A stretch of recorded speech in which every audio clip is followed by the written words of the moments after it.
Army chief और 18 अक्टूबर से लेकर 28 नवंबर तक का वक्त कैसे गुजरेगा, ये एक इम्पॉर्टेंट सवाल है। ये मैंने हर व्लॉग में इसलिए बात करता हूँ क्योंकि पाकिस्तान की सारी सियासत इसी नुक्ते के इर्द गिर्द घूम रही है। तो देखना है कि मामला किस तरफ जाते हैं, क्योंकि इस वक्त हमारे पाकिस्तान के हुक्मरानों में जो नंबर 1 हुक्मरान जनरल आसिम मुनीर साहब, वो सबसे ज़्यादा इस वक्त अंडर प्रेशर हैं और अगर वो चाहें तो ये प्रेशर शेयर कर सकते हैं। और अगर वो पाकिस्तान की कौम के साथ, पाकिस्तान की पार्लियामान के साथ, पाकिस्तान की हकीकी लीडरशिप के साथ अगर वो मामलात को शेयर करेंगे और अपने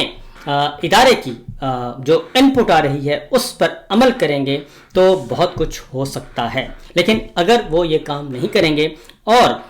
इसी हारे हुए टोले के साथ जुड़े रहेंगे तो फिर मामलात बहुत ज़्यादा ख़राब हैं। क्योंकि कुछ चीज़ें आपके साथ शेयर करने लगा हूँ, हर आने वाले दिन के जो मामलात हैं वो ख़राब से ख़राब तर होते जा रहे हैं। मुरीद के वाला मामला और टीएलपी पर पाबंदी का मामला, टीएलपी का लॉन्ग मार्च, जुलूस, जलसा और इसके बाद फिर जो कुछ मुरीद के में एक ताकत का बेईमाना इस्तेमाल किया गया, वो मामला गले की हड्डी बनता जा रहा है। नंबर 1। नंबर 2 ये कि अब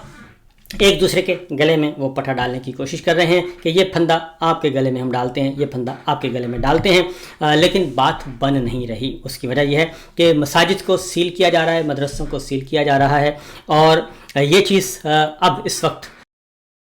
जो उलमाए कराम है, वो उलमाए सू हैं या उलमाए हक़ हैं, वो सारे के सारे अब दरूने पर्दा ये सोच रहे हैं कि जनाब ये तो बारी बारी सबकी बारी है और अगर आज ये अहले सुन्नत वल जमात का काम किया जा रहा है और आज तहरीक लब्बैक के ख़िलाफ़ ये बातें की जा रही हैं तो कल को हमारी बारी भी आ सकती है। उसकी वजह यह है कि एक बैरूनी दबाव है, उस बैरूनी दबाव की वजह से ये सारे का सारा मामला किया जा रहा है और ये बहुत पुराना बैरूनी दबाव है, आज का नहीं है और ये मुशर्रफ साहब के ज़माने से चला रहा है। परवेज़ मुशर्रफ साहब ने भी